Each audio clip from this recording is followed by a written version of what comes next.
this guide, I'll show you how to find Telegram groups on iPhone and Android. Telegram is a versatile messaging app that allows users to join groups and channels for various interests and communities. If you want to find and join Telegram groups using your smartphone, here's a step-by-step guide for both iPhone and Android devices. Begin by downloading and launching the Telegram app on your device. On the iPhone, the search box is at the top of the screen, and on Android, the search icon is usually at the top right corner. Enter the name of the group you are looking for, or type in a general keyword related to your interests. The results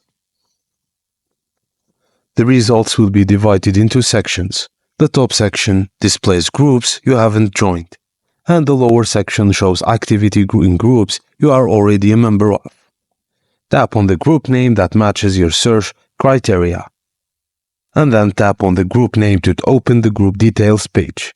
You'll find the Join button at the bottom of the page to become a member of the group.